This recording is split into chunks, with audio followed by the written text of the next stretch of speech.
ketika kita ingin menjadi pemimpin, apalagi di Pulau Dewata seperti sekarang ini, tentunya yang kita butuhkan pastinya pemimpin yang bisa menjadi, kalau saya bilang bukan menjadi generalis saja, tapi ekstra generalis, Bli. Esensi, fungsi nyata itu sangat mulia, Bli. Iya. Bantuan sosial itu. Nah, tapi di sini menurut saya, masuk ke poin yang Bli tadi tanyain adalah, ada dua hal yang harus kita tahui, Bi. Edukasi dari masyarakat, Oke. pun juga nantinya figur-figur di politik ini yang kiranya mereka bisa meminimalisir lah.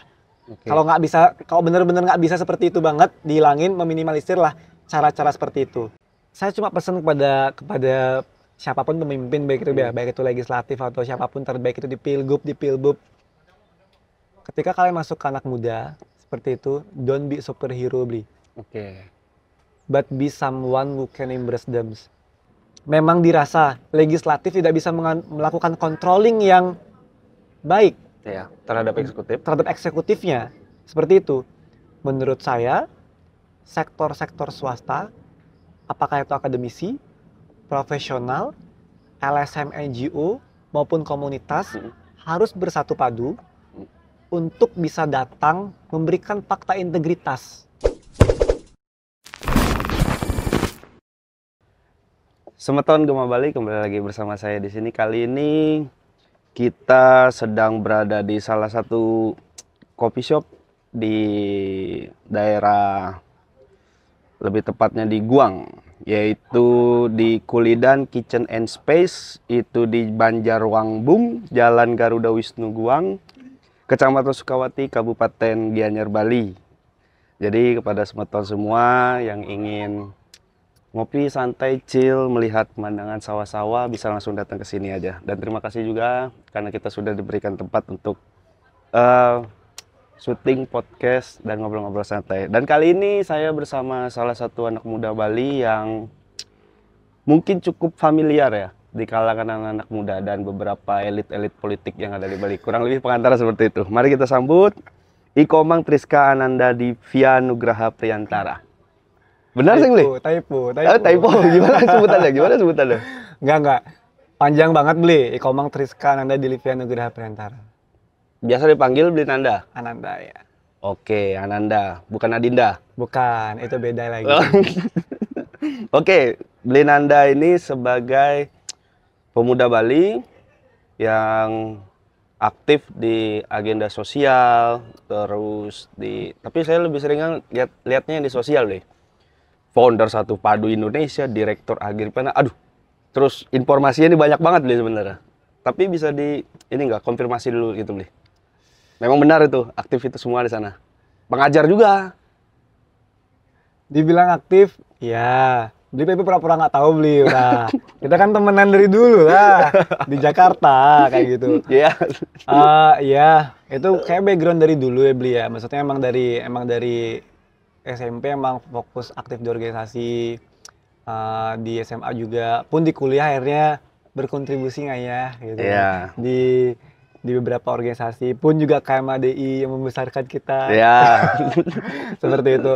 Tapi sekarang memang basicnya dari 2018 fokus untuk ngembangin komunitas gerakan nasional. Itu namanya Satu Padu Indonesia. Beli juga pernah kan bareng-bareng, ikut di situ juga bareng-bareng. Itu fokusnya ke bidang SDG sebenarnya, Sustainable Development Goals. Dan ya sekarang juga lagi concern tentang pertanian, tentang food security. Dan memang sekarang ya lagi ngayah Beli. Kalau orang Bali bilang kan jenano itu yang paling mahal ya. Iya. Pengetahuan itu paling mahal. Dan sekarang ingin mengabdikan diri itu di dunia akademisi menjadi dosen seperti itu. Oke, jadi kita ini udah nggak bisa nutup-nutupin semeton. Karena memang sama Nanda nih udah dari 2017, 18-an ya. Kurang lebih dari segitu waktu kita masih berproses. awal-awal berjuang. Awal-awal berjuang di Jakarta. Cuman kita nasibnya beda. Oke. Bli, Nanda aja ya. Iya, Nanda ya biasa. Nan, tapi sehat. Sehat lah, sehat. Setungkara ya? Setungkara Sehat gitu di tengah kesibukan yang agenda-agenda yang penuh gitu kan.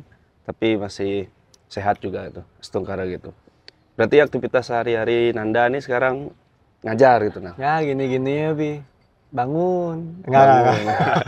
Iya, iya, fokusnya sekarang lebih banyak memang ngurus eh, bisnis di pertanian, di Oke. agribisnis itu ngurus pertanian organik, Mm-mm. pengembangan juga di sana. Tapi sekarang juga memang lagi mengkonsistenkan diri untuk di akademisi. Akademisi ya. Ya, Berarti nanti ada rencana untuk lanjut pendidikan lagi. astung kare bila itu sunan memberikan jalan kayak gitu ya. Tapi pastinya sih karena kita di akademisi, pastinya bakal arahnya pasti bakal pengen PhD untuk di luar lagi. Oh, nyari PhD di luar lagi ya.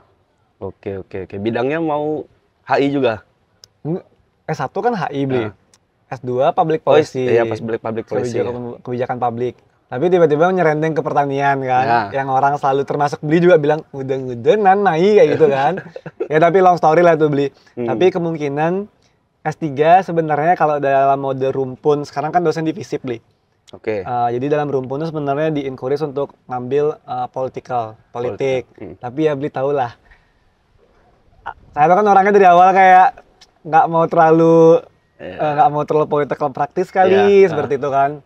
Tapi kemungkinan sih kalau emang jalannya sebenarnya lebih pengen di kebijakan publik. Jadi ada hal konkret yang bisa kita berikan ke betul, betul. masyarakat seperti itu. Betul, betul. Nah, tadi bicara soal politik, Nan. Bicara Nyangkat soal langsung ke politik, situ. memang Nanda Priantara ini tidak terlalu suka bahasa akademisnya mungkin politik praktis ya, tapi suka mengamati. Kan kurang lebih seperti itu gitu. Jadi amati apa yang diamati itu dijadikan bahan diskusi kepada teman-teman dekat dulu gitu. Baru ketika itu udah terverifikasi baru yang bisa dibuang kepada publik dibuang ke publik kan gitu. Iya, iya benar. Terus melihat kondisi Bali hari ini bagaimana, Bli Nanda? Secara umum aja. Kondisi apa dulu nih beli? Kita melihat kondisi Bali kan kemarin kalau kita bicara pasca ada pandemi itu redup sekali Bali. Iya, iya. Dari sektor pariwisata sampai ke pangan pun Iya. habis semua. Terus hari ini sudah mulai bangkit, bahkan sudah bangkit, udah clear lah kita bicara itu. Secara umum Bali ini, apalagi kemarin sudah ada salah satu pesta di bulan Februari, ya kan? Udah ada pesta juga. Terus hari ini di masa transisi nih, kalau bagiku di masa transisi antara pesta sudah selesai, mau ada pesta lagi gitu. Terus kondisi hari ini menurut Blinanda gimana? Aman-aman saja atau Bali ini harus mengaktifkan satu sektor lagi atau bagaimana? Sebenarnya tergantung dari point of view kita ngelihat ya beli ya. Itu hal yang pertama karena kan setiap orang pasti punya sudut pandangnya masing-masing ketika melihat. Pasti akan banyak ada orang yang bilang bahwa sekarang Bali lagi growth, lagi bertumbuh dengan hal yang maju, tapi tidak banyak juga yang sebenarnya bilang bahwa saat ini Bali tidak baik-baik saja. Oke. Baik dalam segi tata kelola pemerintahan, baik itu dalam segi masyarakatnya, pun dari segi kebijakan-kebijakan yang ada seperti itu. Tapi refleksi ke poin beli sempat memantik bahwa ya ketika pandemi kemarin sebenarnya menyadarkan kita banyak hal beli. Itu hal yang pertama. Dan itu adalah one of the reason atau alasan saya kemarin masuk ke pertanian. Oke. Ya kalau kita dengar, dulu saya kemantik beli apa yang dibilang sama Ridwan Kamil. Kalau bisa tinggal di desa, rezeki kota, bisnis mendunia gitu kan. Betul. Itu one of the all of the dreamnya orang-orang tuh seperti itu gitu loh beli. Tapi berjalannya waktu, ya beli ngeliat kemarin 2020 sampai 2022 lah. Sebenarnya kan udah kelihatan banget beli. Bali itu sudah diberikan pelajaran yang sangat besar. Iya betul. Waktu itu Bali kontraksi yang paling besar provinsi itu sampai min 12%. Ya Stungkara sekarang udah mulai grow up lagi, pariwisata makin recovery lagi. Nah tapi jangan sampai ketika dulu pariwisata sempat mati, sempat vakum di Bali, kita semua berbondong-bondong ke sektor yang lainnya, baik itu pertanian atau yang lainnya. Tapi ketika sekarang sudah kembali lagi recovery pariwisata tersebut, jangan akhirnya kita terbuai lagi beli. Oke. Dalam cakupan tersebut. Ya benar kita kita sepakat bahwa sekarang lokomotif utama Provinsi Bali, Pulau Dewata pariwisata. Betul. Tapi harusnya kita belajar dari banyak pengalaman lebih. Krisis moneter, habis itu ketika kemarin Gunung Agung meletus. Itu cuma 2 hari Gunung Agung airport Ngurah Rai kolaps saja, diem aja, itu seperti apa gejolaknya. Apalagi kemarin kita yang pandemi gitu loh, Bli. Nah, akan banyak lagi tantangan-tantangan ke depan, Bli. Dan sebenarnya di sini membutuhkan masyarakat dan pejabat atau stakeholder yang kira-kira memang mumpuni, yang bisa memegang peranan-peranan penting ketika mereka membuat tata kelola maupun kebijakan yang ada di masyarakat, seperti itu. Oke. Tadi bicara pejabat nih, Nan. agak keliru sebenarnya saya bakal bilang pejabat tadi. Kalau bicara pejabatan, sebagai anak muda Hmm. yang aktif di Bali, Hmm. menyikapi kondisi perpolitikan di Bali hari ini, di tengah medsos yang sedang ramai, apa ya, bisa dibilang manuver mungkin ya. Emang apa rame medsos, Ble? Beberapa waktu lalu sih rame, bahkan sampai hari ini masih aja FYP nongol-nongol gitu kan, si rame gitu. Menyikapinya gimana, Nat? Atau memang ya itu hal yang lumrah gitu, biarkan saja mereka tuh. Menurut saya namanya lagi road to pesta demokrasi, Bli ya. Memang harus ada seperti itu, Bli. Oke. Bumbu-bumbu seperti itu pasti udah ada, dan ya Bli tau lah level up mereka di atas tuh, mereka emang permainan seperti itu kan lebih banyaknya. Dan ya namanya politik, Bli, nggak ada kawan yang abadi, Iya, nggak betul. ada lawan yang abadi. Betul. Yang abadi adalah kepentingan. Betul. Seperti itu kan. Ya gimana kita sebenarnya masyarakat bisa, kalau saya bilang sama seperti makan, Bli, kalau kita kekurangan kita masih lapar. Ya. Kalau kita kekenyangan, kalau kita kebanyakan juga kita full, kenyang banget. Secukupnya aja, Bli. Secukupnya ya. Secukupnya aja kita ngelihat dinamika seperti apa. Oh iya, kita harus tahu. Kita juga nggak boleh apatis banget. Ya. Kita harus tahu, tapi juga nggak bisa kita telan begitu semua. Mentah-mentah. Iya, Oke. mentah-mentah seperti itu. Iya. Berarti secukupnya kita menanggapi Ya. apa yang sedang ramai ya. Ya, Jangan terlalu over juga. Cuman ya walaupun banyak sepenglihatan aku ya, Nana, di apa namanya, sosmed Gema Bali gitu kan. Ya suka over aja semeton nih, terutama anak muda itu. Suka over jempolnya nih. Lihat rame sedikit langsung jempolnya dulu. Nah, bicara anak muda nih, Nan. Kan Nanda juga masih muda gitu. Menurut Nanda nih, pemuda di Bali ini punya peran penting nggak terkait dengan apa yang terjadi di dalam segmen politik tuh? Punya peran penting nggak pemuda tuh? dibilang peran penting pasti, Bli. Jawaban semua orang pasti akan bilang bahwa anak muda itu memiliki peran yang sangat strategis, sentral, Bli, apalagi di masa sekarang. Tapi kalau misalkan saya bisa rangkumin, Bli, atau pointing, sebenarnya sekarang ini kita udah masuk dalam mode transisi regenerasi. Oke. Jadi maksud saya seperti apa, Bli?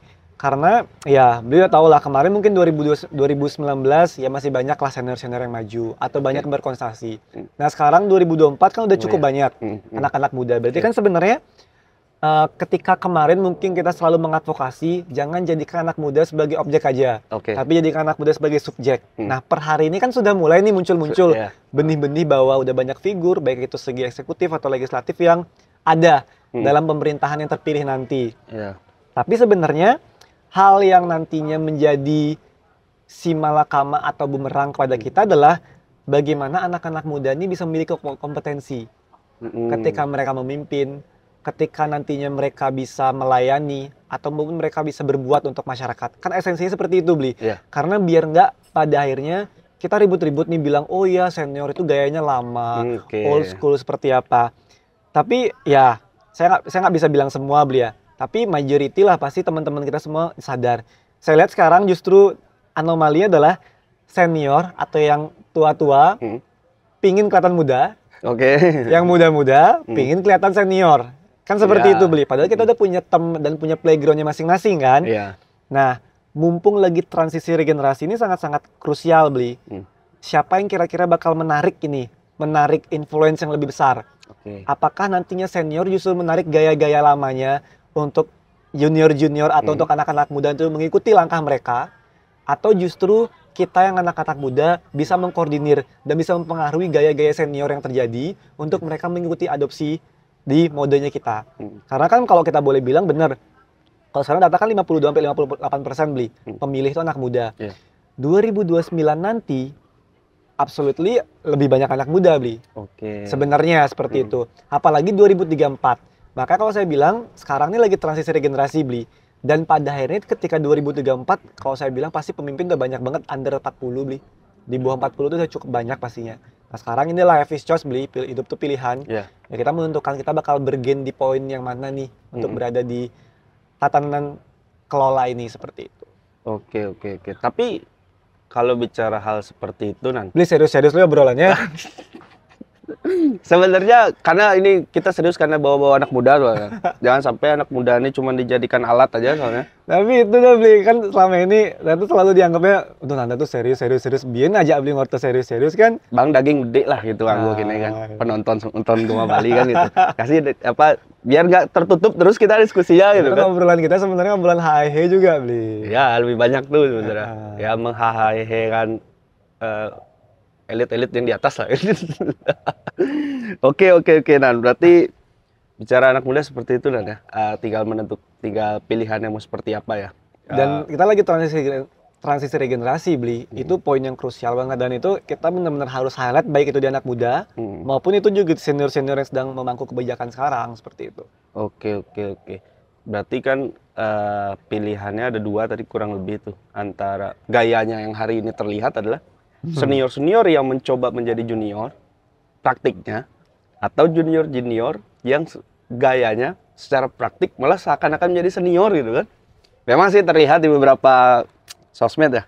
Kalau aku coba tafsirkan gitu kan, tapi nggak aku sebutkan juga gitu. Nanti kita off cam baru lah coba apa aku konfirmasi sama Nanda gitu kan. Ini bukan orang asal.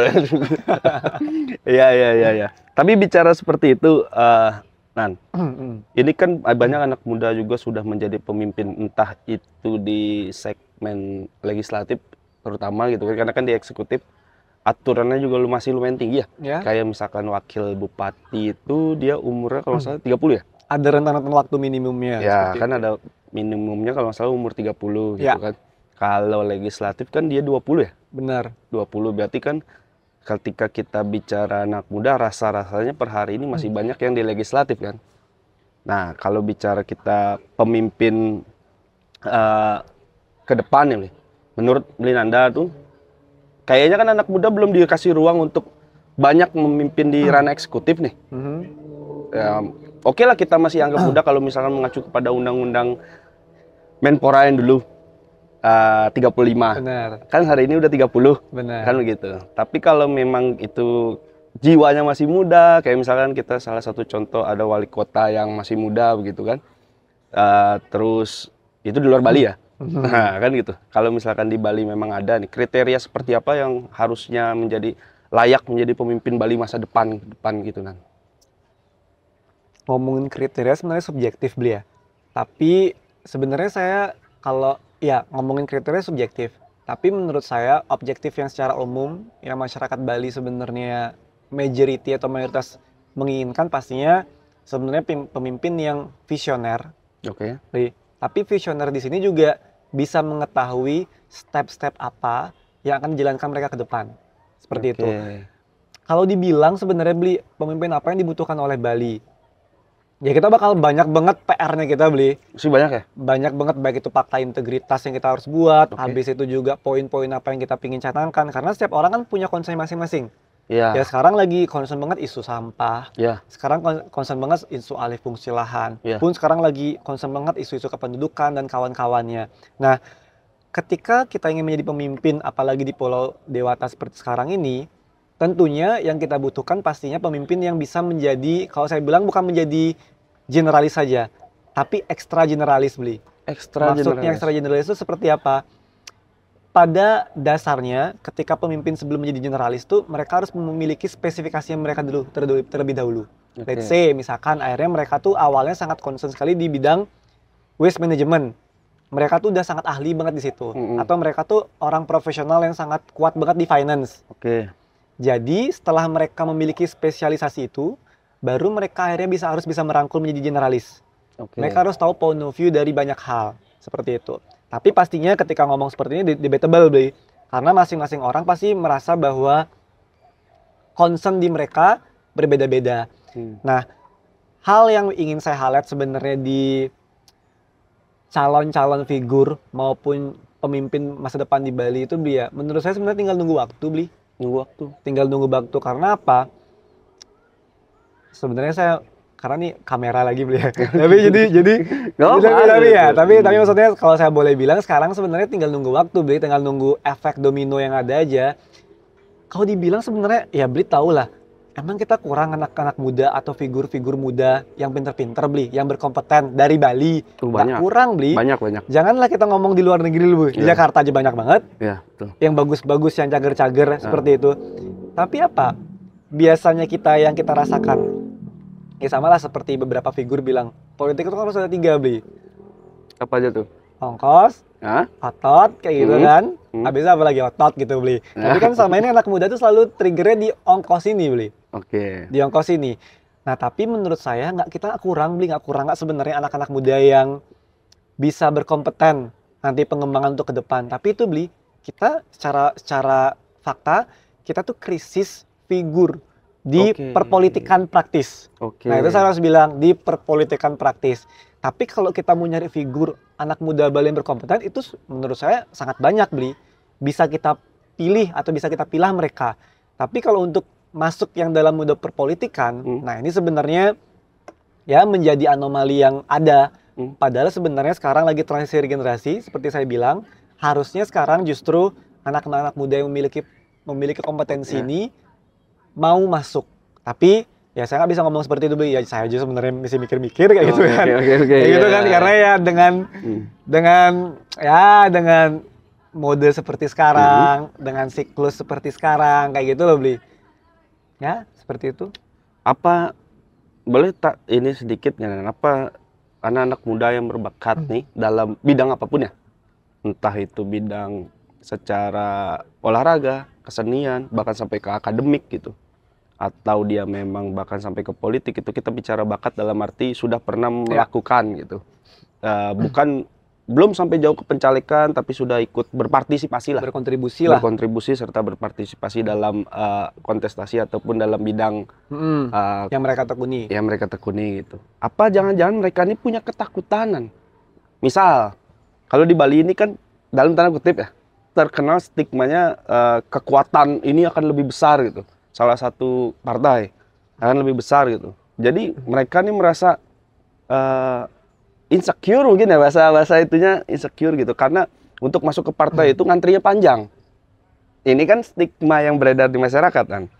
Untuk masuk partai tersebut yang memenangkan pileg di Bali itu ngantrinya panjang. Anak muda tuh 3 hal tadi itu bukan itu. Ini publik bicara gitu. Tadi otot, apalagi otot, ongkos. 3 anak muda ini punya. Misal ya, kayak Nanda udah punya itu. Tapi terkendala nggak bisa masuk juga. Karena ternyata bukan itu 3 acuannya untuk mencari kendaraan tuh. Apalagi kita bicara legislatif harus punya kendaraan gitu. Atau anak muda hari ini punya ketakutan gitu. Ketika dia masuk partai yang lain, oh ini tidak menominasi daerah saya, kemungkinan saya menang kalah gitu. Kemungkinan saya menang tuh kecil gitu. Atau bagaimana Nan, kondisi anak muda hari ini, kenapa tidak mau mencemplung gitu ke politik praktis gitu? Beli inget nggak kemarin, pokoknya kayak bulan lalu lah saya sempat buat polling kan beli. Apakah di Instagram? Di Instagram, ketika kita ingin mencari figur ke depan, baik itu independen apapun partai, kira-kira, ini kan saya nggak bilang politik praktis beli ya, tapi kira-kira anak muda nantinya itu tuh mereka tuh lebih menginginkan figur seperti apa? Saya kan buat dua opsi itu beli. Satu, apakah kader yang menciptakan kader partai, yang menciptakan, apakah partai yang menciptakan kader yang berkompeten? Oke. Atau pilihan kedua adalah profesional yang berkompeten dipinang oleh partai. Ya. Kan itu dulu saya buat quote seperti itu. Ya, ingat. Dan akhirnya temuannya apa? 80% orang lebih memilih apa? Profesional berkompeten dipinang oleh partai. Oke. Nah, kalau kita bilang sebenarnya esensi dari undang-undang, dari konstitusi dulu kan sebenarnya sudah meleset beli dari apa yang diinginkan oleh konstitusi waktu itu, bahwa nantinya partai itu kan menciptakan sebuah kader yang berkompeten. Partai itu bisa menciptakan kader yang memiliki ideologi untuk mengaspirasikan perjuangan di masyarakat. Iya, betul. Tapi akhirnya apa beli? Ternyata realita yang terjadi justru di masyarakat. Kalau saya lihat kan makanya ini paradigma ya, dan ini sebenarnya jadi note-nya kita bareng-bareng beli. Saya yakin beli, sebenarnya anak muda di Indonesia, khususnya di Bali itu, mereka tuh nggak apatis sama politik beli. Iya. Mereka tuh nggak apatis, mereka tuh tahu politik beli. Iya. they willing to learn dan they to know about the politik beli. Tapi ya mereka tuh apatis atau mereka tuh merasa stigma mereka negatif tuh terhadap alat-alatnya beli. Oke. Baik itu adalah partai, baik itu adalah figur, baik itu adalah regulasinya. Ya. Tapi mereka tuh sangat-sangat willing to know about purpose-nya mereka tuh apa di politik. Tujuan-tujuan politik itu seperti apa mereka tahu. Tapi karena kebanyakan dibilang oknumnya udah sepeleton gitu beli ya. Ya, sepeleton, oke. Kebanyakan jadinya stigmanya adalah misalkan mungkin oknum-oknum yang ada di partai distigmakan seperti apa, pun juga regulasi sempat dikecewakan mungkin seperti itu. Jadi itu yang membuat anak muda tuh merasa bahwa ya politik transaksional. Oke. Seperti itu. Jadi mereka merasa as long as manapun yang bisa membawa bonafit kepada saya, manapun yang bisa membawa kepentingan pada saya, ya itu yang akan saya ambil. Oke. Iya. Jadi stigmanya sudah mulai bergeser ya antara yang diinginkan oleh undang-undang dengan kondisi realita hari ini. Walaupun sampai sekarang saya masih pingin beli bahwa pada akhirnya harusnya masuk ke esensi awal. Kader itu justru partai itu menciptakan kader yang berkompeten. Sebenarnya kan esensinya seperti itu beli. Ya seperti dibilang sama beberapa figur kan, yang ngasih tiket itu kan cuma beberapa partai aja beli, yang memiliki tiket untuk mencalonkan seperti itu, kayak gitu beli. Dan apa gunanya orang-orang independen nantinya? Kalau misalkan pada akhirnya sekarang orang-orang independen ada kan justru gara-gara apa? Karena tidak ada figur kader yang berkompeten di partai tersebut. Iya. Kalau bicara seperti itu Nan, berarti sebenarnya pemuda ini yang seperti Nanda tadi bilang, dibilang paham, dibilang mengerti, menguasai gitu kan. Cuman mungkin salah satunya ada namanya aturan yang memang terjadi anak-anak muda ini berpikir dua kali untuk mencemplung ke dalam politik praktis. Pun itu alatnya juga gitu ya. Oke. Secara undang-undang mengatakan juga bahwasannya, dan Nanda kepingin Nanda adalah partai itu menjadi mesin untuk membentuk kader. Seyogyanya seperti itu beli. Kan sebenarnya aneh dong beli. Kalau seperti itu kan berarti apa dong gunanya partai? Ya tapi kan realitanya, realitanya setiap partai pun kayaknya punya sekolah kader juga kan? Exactly. Tapi apa yang terjadi sekarang beli? Kecuali partai ya saya nggak mau nyebut partai lagi beli ya. Ya jangan. Tapi maksudnya ya problema atau realita yang terjadi di Indonesia lah beli. Jangan bilang di Bali. Realita di Indonesia lah seperti itu. Yang terjadi apa beli? Justru partai-partai besar kan juga mereka justru mengusung orang-orang independen. Yang di luar daripada kadernya. Di luar kadernya mereka. Iya. Terus seperti apa? Kalau seperti itu? Kalau dibilang itu mengaspirasikan masyarakat, benar dong. Harusnya sebuah partai yang besar atau mereka sangat-sangat memperjuangkan masyarakat, berarti kan mereka mendengar aspirasi dari masyarakat. Walaupun aspirasi itu menyakitkan, bahwa ternyata itu bukan aspirasi dari kader dari sosok tersebut, bukan adalah kader mereka. Tapi mereka akhirnya membuka pintu mereka adalah saya harus menerima kira-kira orang ini, figur ini berkompeten untuk memegang tiket dalam mode saya. Tapi kan esensinya sebenarnya apa, Bli? Ya harusnya kader dari partai. Ya karena sudah dididik kan begitu. Persis. Dengan ideologinya, dengan kepentingan yang ingin dia jalankan seperti itu. Apalagi partai-partai ini mendapatkan anggaran untuk sebenarnya untuk itu ya. Dan salah besar satunya kan sekarang, Bli. Untuk mengkader atau membuat pelajaran terhadap anggota sehingga menjadi kader kan begitu. Oke. Berarti kalau bicara tadi Nanda bilang lebih banyak profesional yang dirangkul oleh partai, termasuk Nanda pernah dapat tawaran dong berarti? Gimana? Pernah atau enggak gitu aja? Apa? Pernah dapat tawaran atau enggak pernah? Pasti pernah lah. Untuk mengclearkan, kita membuat bahwasannya yang diucapkan profesional itu akhirnya dirangkul oleh partai, benar terjadi. Kalau misalkan, ya, salah satunya case-nya kita lihat Nanda secara profesional dong. Salah satunya kan nggak mungkin untuk tanya sama Tony lama jawabannya nanti kan nunggu komen-komen, belum edit, upload, baru isi komen kan lo gitu. Dari Nanda dulu deh, benar berarti itu? Nanda pernah mendapatkan? Dibilang pernah, itu pasti pernah, Bli. Oke. Itu pasti pernah. Maka saya bilang sebenarnya bukan beberapa partai, Bli ya, tapi beberapa figur, itu sebenarnya mereka juga sangat terbuka kok, Bli.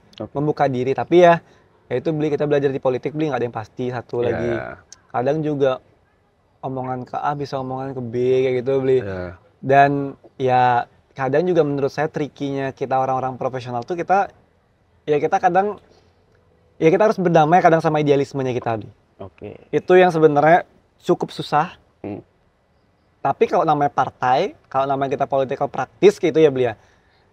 Ya kita harus mengikuti kan sebenarnya ya, struktural, kita harus hierarki. mengikuti juga hierarki atau tujuan dari partai seperti Ya, itu.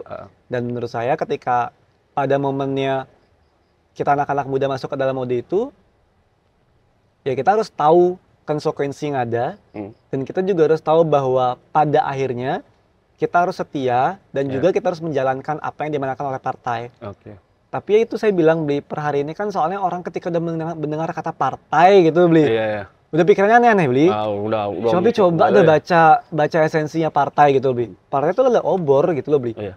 Obor penerang yang sebenarnya mereka akan membawa ideologi dan mereka akan membawa kepentingan dari masyarakat. Sebenarnya kan seperti itu. Tapi ya sorry to say sekarang kan justru internal yang merusak Iya. obor tersebut. Oke, betul. Merusak pelita tersebut yang sebenarnya sudah dimiliki harapan oleh masyarakat dan akhirnya sebenarnya mereka sendiri yang memudarkan hal tersebut. Ya, jadi Semeton tenang juga gitu. Dalam arti 2029 nanti kalau Semeton ingin, terutama yang anak muda ya, ingin maju dalam kontestasi pun peluangnya lebih besar terbuka gitu. Kenapa begitu? Kalau nggak salah parliament threshold kan udah mulai dihapus tuh kan? Iya. Udah 0% ya? Bener, tapi Untuk 2029. dibilang akan dihapus beli, tapi masih pergonjang-ganjingan kan. Tapi udah disepakati itu dihapus. Tapi berapa akhirnya presentasenya kita belum tahu juga. Persentasenya belum diketok ya? Belum diketok ya. Itu tergantung lagi dari atas beli. Ya. Jadi peluang tinggi kalau memang turun bahkan sampai 0%, peluang tinggi masuk partai manapun sebagai alat didik dan itu besar juga peluang itu pasti Semeton. bisa. Itu pasti bisa. Ya, jadi nggak harus ngantri partai-partai besar kan? Iya, benar. Iya. Oke. Nanda, kita mengkerucut sedikit ya. Terkait dengan ini Nan.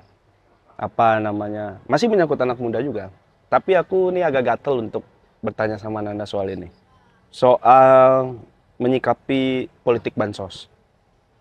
Begini Nan, kan banyak politikus ya. Politikus hari ini itu menjadikan bansos sebagai alat politik.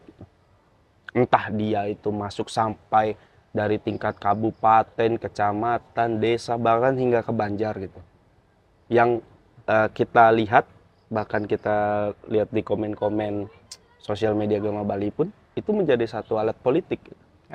Bansos ini gitu. Bahkan tingkat RI atas pun begitu juga loh. Katanya, kan gitu. Katanya di komen tuh. Melihat kondisi seperti itu, sikap Nanda bagaimana kira-kira menanggapi hal itu? Saya harus bilang beli ya, esensi dari bantuan sosial itu kan sebenarnya sangat mulia Bi. Oke. Yang mana ya bukan calon lagi ya, yang mana anggota-anggota baik itu legislatif, baik itu eksekutif maupun itu private sector, mereka bisa membantu dengan mode sosial untuk masyarakat. Itu kan esensinya sebenarnya beli. Bisa membantu baik itu secara langsung ataupun tidak langsung. Baik itu dalam segi tunai maupun itu non material seperti itu. Tapi ya jelas realita yang terjadi di lapangan kan itu terjadi beli. Mereka membantu masyarakat dengan bantuan sosial seperti itu kan. Tapi kan cara membantunya, program-program yang diberikan, nah sebenarnya kan itu menjadi pemantik pro kontra di masyarakat beli. Cara mereka memframing, cara mereka memasuki desa-desa atau daerah-daerah seperti itu kan beli. Maka kalau saya bilang ini sama seperti partai politik beli. Esensi fungsi nyata itu sangat mulia beli. Bantuan sosial itu. Nah, tapi di sini menurut saya masuk ke poin yang beli tadi tanyain adalah ada dua hal yang harus kita tahui Bi. Edukasi dari masyarakat. Pun juga nantinya figur-figur di politik ini yang kiranya mereka bisa meminimalisir lah. Kalau nggak bisa, kalau benar-benar nggak bisa seperti itu banget, dihilangin, meminimalisir lah cara-cara seperti itu. Tapi biasanya menurut saya cara yang sangat efektif ketika edukasi masyarakat itu udah sangat mumpuni. Let's say kalau boleh saya bilang, ya terjadi kan Bli. Sebenarnya saya malas nyebut daerah Bli ya. Tapi maksudnya ya, tapi kan terjadi Bli. Maksudnya di daerah mungkin moderat gitu. Ya udah kita sebutlah Denpasar kayak gitu beli ya. Kan sangat dikit banget kita ngelihat ada baliho-baliho seperti itu. Iya. Ya karena apa beli? Karena masyarakatnya udah moderat.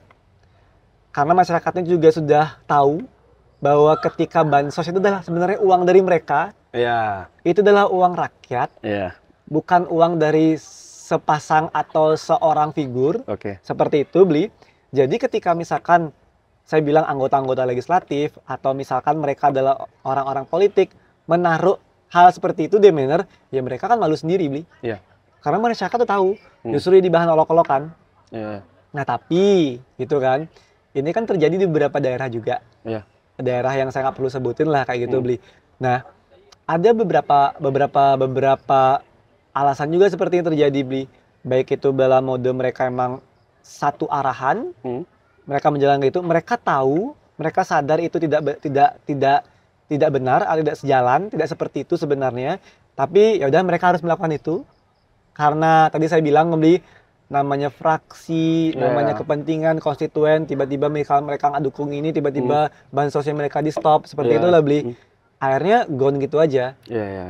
Nah tapi janganlah jauh-jauh beli. Ada beberapa bukan keluarga beli, tapi beberapa teman saya. Ketika saya lewat suatu daerah, ada kok ketika misalkan lagi di mobil mereka bilang kayak gini.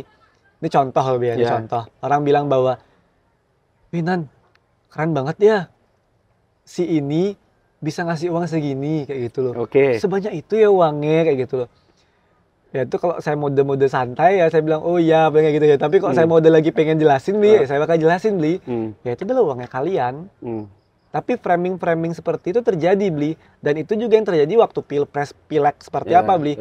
Banyak selama ini senior-senior kita bilang jangan jas merah. Jangan melupakan sejarah. Jangan melupakan dulu seperti apa sebelum reformasi dan kawan-kawannya. Tapi itu beli, tidak semua orang bisa sependapat dengan mode itu. Dan tidak semua orang teredukasi dalam mode itu beli.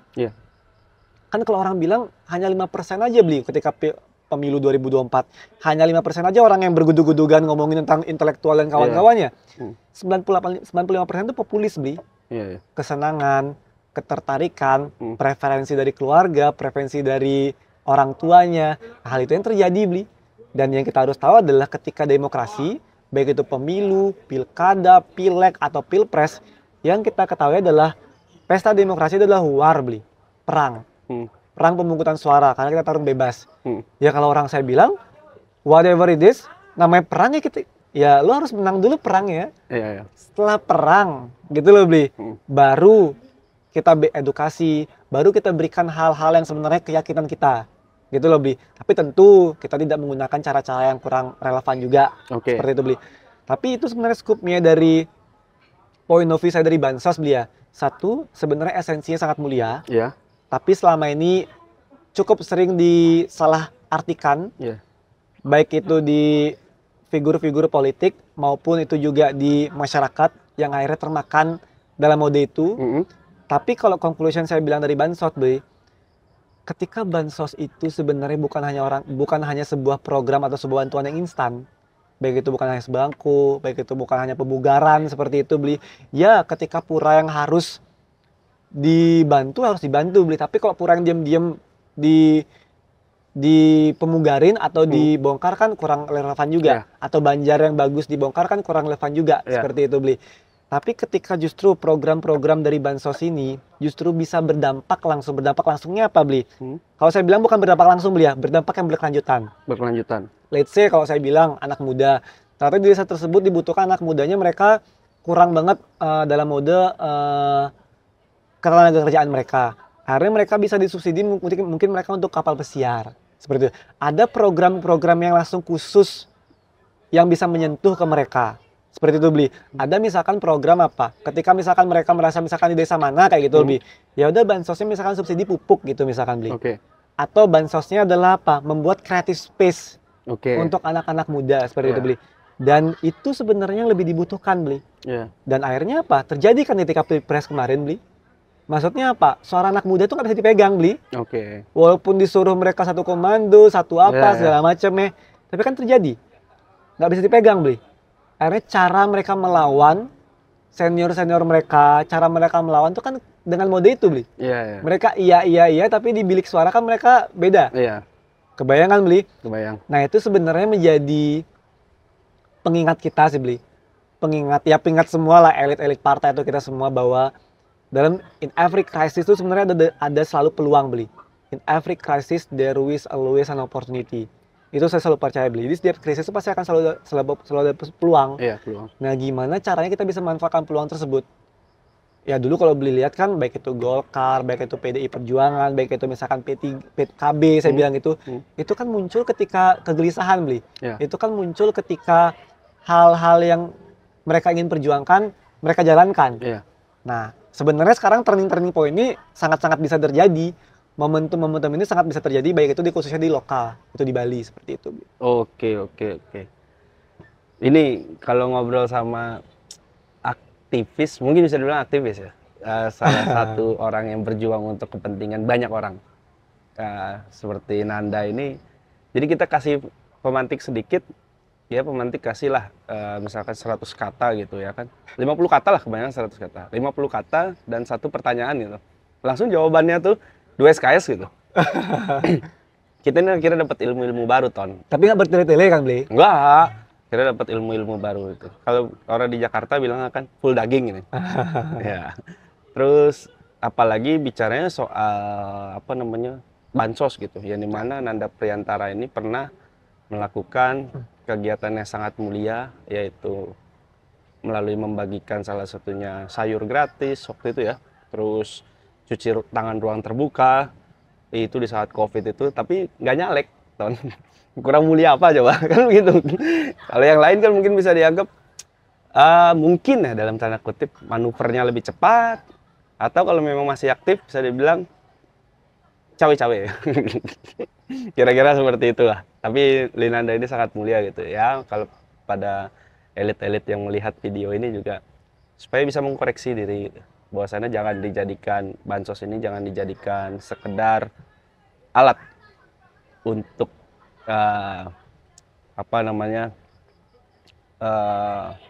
pembuktian seakan-akan sebagai pejabat sudah bekerja atau untuk pengambil suara untuk ke depan. Nah, jadi kalau memang ingin membagikan bantuan sosial, alangkah lebih baiknya bahkan seyogianya itu digunakan secara mulia dengan tujuan yang mulia, gitu ya Nanda ya kurang lebih. Kalau saya yakin, Bli, sebenarnya ya para senior kita tuh ngelakuin bansos juga mulia kok, Bli. Ya. Tapi itu saya bilang kan, tapi kalau kita udah ngomongin etika udah susah ngomongin etika gitu loh, Bli. Karena kalau orang bilang ya gimana lu ngomongin etika, nan sebenarnya di atas seperti apa aja udah nggak terlalu berpikir etika politik lagi seperti itu kan.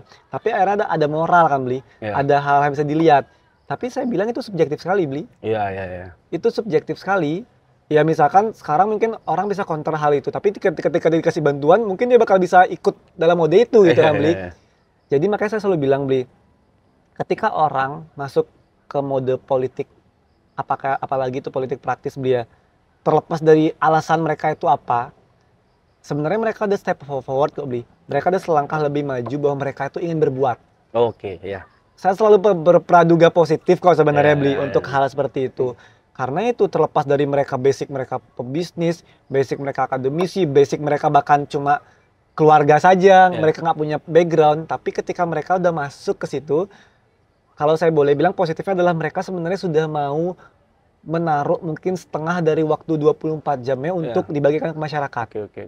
Tapi ya itu saya bilang, Bli, konstituen lagi, kita lagi, Bli, ya kita memilih figur kita masing-masing. Dan saya selalu percaya dari dulu, Bli, bahwa sebuah pemimpin yang hebat itu dilahirkan dari pemilih yang hebat, Bli. Dari masyarakat yang hebat. Jadi kita nggak bisa pingin pemimpin kita cerdas, tapi kalau kita juga memilih dengan cara yang kurang cerdas, seperti itu, Bli. Karena yang paling tolak ukur kita paling pertama melihat sebuah bangsa, sebuah daerah kan sebenarnya dari situ, Bli. Ya kalau kenapa tiba-tiba dia bisa jadi bupati, kenapa dia bisa jadi gubernur, bisa jadi presiden. Berarti kan majority of our society dari masyarakat kita adalah menginginkan figur dia. Berarti figur dialah yang menjadi representasi negara atau daerah atau regional tersebut. Kayak gitu loh. Oke. Dan sebenarnya tadi aku mau nambahkan satu gitu. Bahwasannya bicara anak muda, Jadi nggak bisa nih anak muda diklaim-klaim, sederhananya seperti itu. Nggak bisa asal diklaim ini apa udah dipegang ini udah clear gitu. Ternyata di bilik suara berbeda sikap anak muda gitu kan. Terjadi kan, Bli? Dan faktanya hari ini terjadi kan seperti itu. Terjadi, Bli. Makanya itu sebenarnya jadi pemantik kita, Bli ya. Menurut saya kalau partai-partai baik itu yang berkuasa atau sekarang yang memegang peranan penting di konstitusi seperti itu, Bli ya. Kalau mereka tidak mau berbenah, Bli, atau janganlah berbenah, mereka tidak mau beradaptasi dengan zaman seperti itu, Bli ya. They're willing to gone, Bli. Mereka bakal hilang begitu saja. Dan itu terjadi di beberapa partai kan, Bli. Ketika mereka tidak regenerasi atau mungkin mereka meregenerasi, Bli. Tapi akhirnya apa yang terjadi kan, Bli? Regenerasi juga balik ke keluarga dia. Regenerasinya adalah ke figur-figur yang kita ketahui. Dan itu sebenarnya bikin banyak dari akademisi, profesional atau apapun itu, Bli, yang merasa bahwa enggak deh, aku nggak bisa masuk ke sana. Itu terlalu stepnya terlalu forward banget. Aku harus ikut ranting, aku harus ikut ini, harus ikut ini, harus ikut ini. Orang-orang kayak aku bakal ikut klaster yang bawah banget. Dan aku harus berproses. Ya, something's good, Bli. Berproses itu menurut saya harus. Nggak ada yang instan zaman sekarang juga seperti itu, Bli. Tapi ya kita juga harus tahu kompetensi kita. Ya, once kita tahu kompetensi kita, misalkan memang udah di layer berapa gitu, Bli. Dan ya berarti kita juga harus memiliki keberanian untuk mengajukan diri kita berada di step tersebut. Dan ketika ternyata penawaran tersebut tidak berlaku, atau di bawah tersebut atau di atas tersebut, ya itu pilihan kita lagi. Apakah kita akan mengambil, atau kita merasa bahwa oke, saya di luar politik praktis saja. Ya, ini panjang kali lebar ya. Terakhir nih, Nan, masih bicara anak muda. Ini kan yang sedang ramai nih sebagai penutup ya. Yang sedang ramai itu di sosial media ya, lalu lalang terkait dengan kita bicara Bali. Kalau kayak rasanya Semeton Bali ini kalau bicara negara ini terlalu berat mereka. Jadi kita bicara Bali aja. Pasti Semeton banyak yang berpikiran bahwasanya dona bes gede-gede itu clear kan gitu. Benar. Nah, bicara Bali nih. Banyak yang berseliweran antara 4 tokoh yang sudah masuk dalam perbincangan publik. 4 tokoh ini sepertinya ya, sudah mengkerucut menjadi 2 paket. Kira-kira di antara 4 tokoh ini atau 2 paket ini, mana yang merepresentasikan anak muda? Atau nggak ada sama sekali?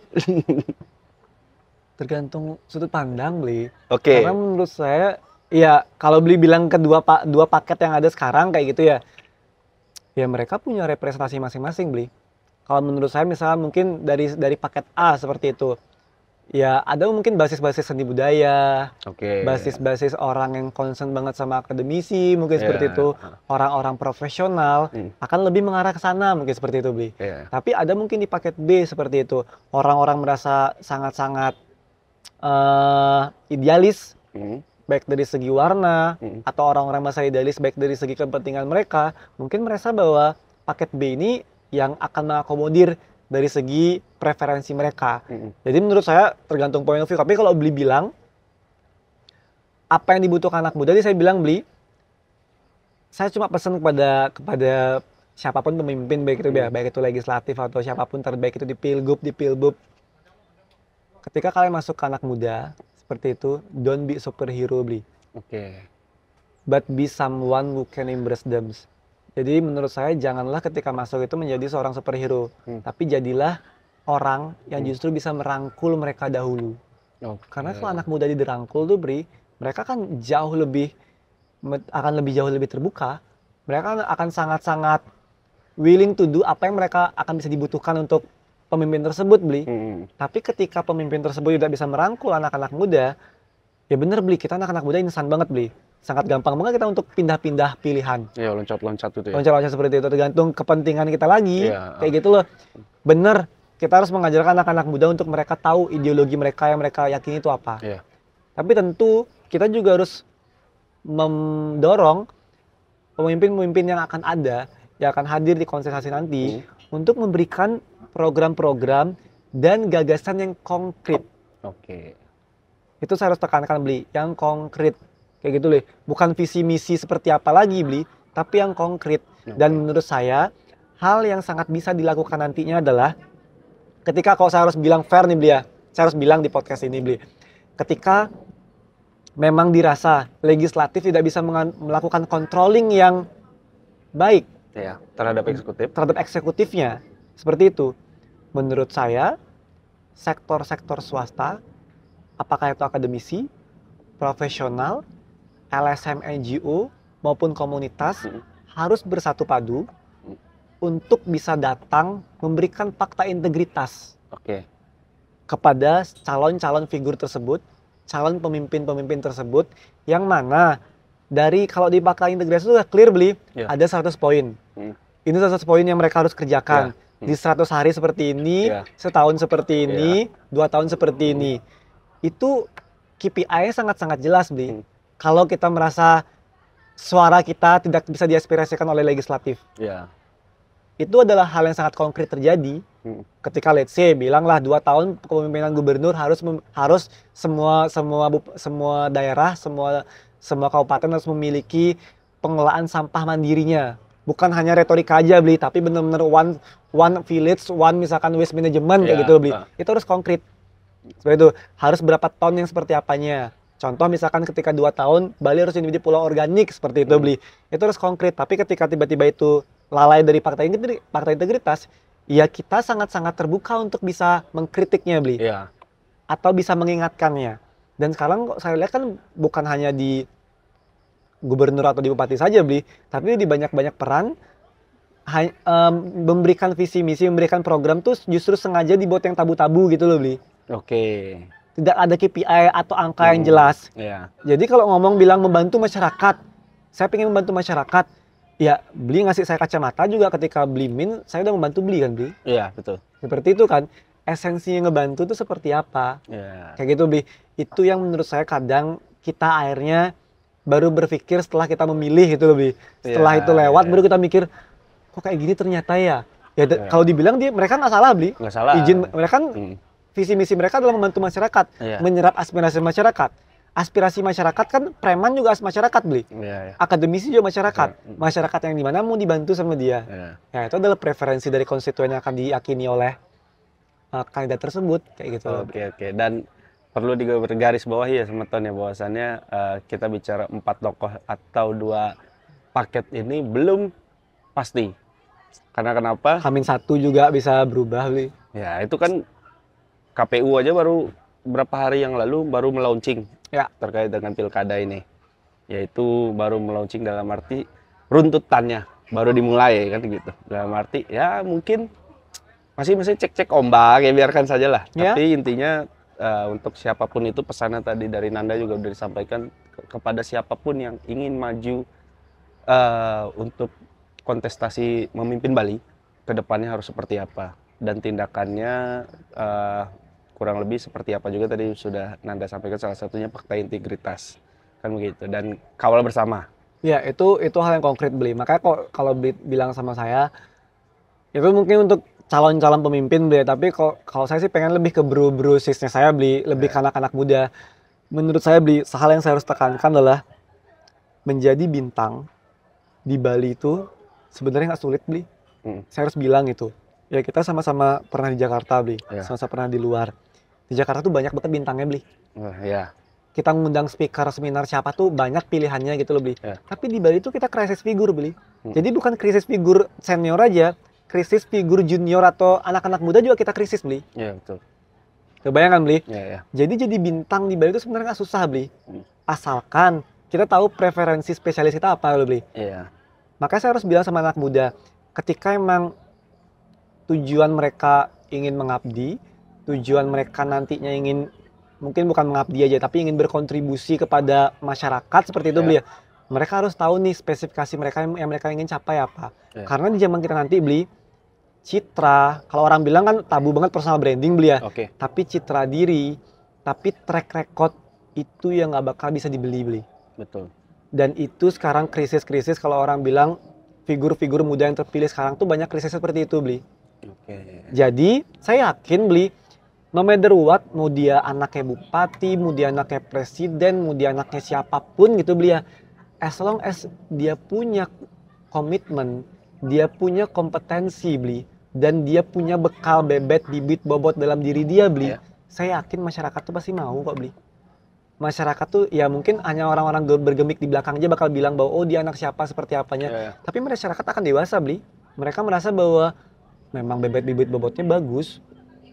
Dan mereka willing to do seperti itu. Dan itu saya bilang beli pada akhirnya anak-anak muda di Bali harus bisa menempatkan posisi atau kesempatan yang strategis ini beli. Ya. Ketika sekarang lagi transisi regenerasi. Once kalau teman-teman melewatkan mode transisi regenerasi ini, ya teman-teman harus milih life is choice beli. Teman-teman akan menjadi pemangku kebijakan tersebut, apa teman-teman akan menjadi penonton dari kebijakan tersebut. Siap. Jadi sebenarnya tadi saya mau gini semeton Nan. Sebenarnya tadi saya mau memberikan pesan ya Nanda sampaikan pesan kepada anak-anak muda di Bali. Ternyata udah duluan gitu. Oke. Ya ini enaknya ngobrol sama Nanda ini adalah dia udah tahu kita mau bicara ke depan itu apa udah tahu nih. Kayaknya satu step itu Nanda udah bisa ngebaca gitu kan. Kayaknya aku mau ngomong ini nih, hostnya mau bilang kayak gini, dia langsung gitu. Oh, saya jawab duluan gitu. Oke. Berarti pesannya kurang lebih kepada pemerintah tadi sudah, kepada pemuda juga sudah ya Nan ya. Anak-anak muda gitu. Tapi ya itu beli saya selalu bilang ya kita berdua kita bukan menasihati atau menggurui beli. Ya. Pada akhirnya menurut saya kita harus sama-sama berproses beli. Ya, betul. Dan saya harus juga tekankan bahwa setiap orang tuh punya journey-nya dan punya titiknya masing-masing beli. Punya perjalanan masing-masing. Dan fucking care banget sama privilege beli. Privilege itu bisa diciptakan kok beli. Dan saya yakin anak-anak muda Bali itu bisa menciptakan hal tersebut. Gitu beli. Tapi mereka mau nggak? Atau mereka duluan ngemak-ngemik di belakang? Seperti itu beli. Dan saya yakin ketika teman-teman bisa memanfaatkan poin itu, ya cahaya di depan tuh teman-teman sebenarnya udah bisa rangkul teman-teman. Oke. Dan kalau saya sih percaya sama Nanda karena saya udah pernah merasakan sama Nanda lama di Jakarta. Tapi mungkin kalau semuatan belum percaya, yakinlah gitu. Bahwasannya benar yang dibilang sama Nanda terkait dengan privilege bisa diciptakan. Terus bicara soal tadi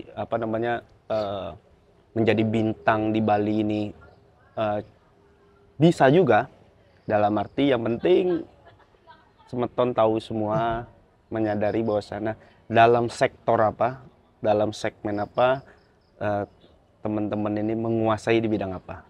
Kalau ngomongin itu saya sebenarnya mau 10 SKS juga saya mau beli. Kalau ngomonginnya politik kayak gitu lebih, karena saya suka banget kalau udah ngomongin untuk anak-anak muda beli. Mau banyak orang bilang saya tuh orang gila gitu beli, suka. Tapi emang itu saya suka beli. Justru saya suka ketika ngebantu orang. Justru orang tuh bisa berhasil karena kita beli. Ketika orang bilang bahwa oh Nan kita dimanfaatin sama orang seperti apa? Ih nggak apa-apa, manfaatin deh aku. Berarti kan aku orang bermanfaat. Ngapain aku pusing? Kalau aku dimanfaatin kan aku orang bermanfaat. Dan menurut saya seperti itu beli. Once kalau kita bisa naikin orang sukses di pundak kita beli kita tuh akan jauh kok bakal naik lagi ke atas beli. Dan hukum life cycle of life tuh akan seperti itu beli. Dan saya percaya dalam mode itu. Dan menurut saya teman-teman harus mensiapkan track record teman-teman seperti itu. Whatever teman-teman akan menjadi apapun itu. Seperti itu teman-teman. Ya, nggak ditutup-tutup ya kan. Tapi kalau bicara tutup ya, close. Kita udah kayaknya 1 jam ya ngobrol ini. Tapi bicara tadi soal anak muda nanti mungkin di lain waktu kita boleh ngobrol lagi ya. Habis sudah lewat pesta demokrasi seperti apanya. Ya, nanti kita ngobrol lagi lah suara. Kalau bisa sebelum pesta. Karena penting banget. Saya nggak mau figurnya itu aja baik itu anak muda. Saya bilang Bali ini harus keroyokan. Betul. Saya harus bilang seperti itu tuh, Bali itu harus keroyokan Saya nggak mau sekarang tiba-tiba orang bilang bahwa oh Nan kamu harus maju, oh si A harus maju. Enggak, kita semua harus maju Nggak bisa 1-2 orang aja Bali ini kebesaran, kita cuma punya 2 tangan 2 kaki aja Tapi justru apa yang kita punya, apa yang kita kita harus tularkan. Jadi kita bareng-bareng ngayah atau memimpin untuk Bali pun gitu Ya pemimpin dari keluarga juga kita nggak apa-apa kan seperti itu Apalagi kita harus ngayah untuk memimpin daerah yang kita cintai seperti itu Tapi itu ya kita harus satu padu lagi, harus keroyokan gitu Betul. Boleh tutup? Boleh. Boleh. Jadi begini pengantarku sebelum menutup, penutupnya adalah saya percaya soal Nanda ini karena Saya pernah memanfaatkan Anda juga. Waktu COVID lah. Saya pernah memanfaatkan Anda juga 2 tahun 7 bulan. Kurang lebih saya manfaatkan Anda waktu itu. Dan nggak keberatan sih kayaknya Anda. Keberatan nggak waktu itu saya manfaatkan? Biasa-biasa ya beli. Seneng justru bahkan Iya. kan. Saya repotkan lah sering dia waktu itu. Dan saya tahu kecintaan Nanda terhadap Bali itu seperti apa. Karena sedikit cerita waktu itu Nanda dilema akan pilihan meninggalkan jauh 24 jam kira-kira perjalanannya jalur udara gitu kan. Dan lebih milih untuk pulang kampung ke Bali. Makanya saya percaya Nanda memang nggak usah diuji soal kecintaannya terhadap Bali. Oke, kurang lebih seperti itu teman-teman, dan terima kasih sudah menonton video ini. Jangan lupa untuk like, comment, dan subscribe, dan di-share juga video ini kepada anak-anak muda atau kepada keluarganya, mungkin salah satu elit politik, di-share juga gitu kan, biar menonton gitu. Ya, saling-saling kita introspeksi diri kan gitu. Saling-saling mengingatkan gitu. Dan terakhir, tunggu video kita selanjutnya dan sampai jumpa di lain kesempatan. Terima kasih semuanya.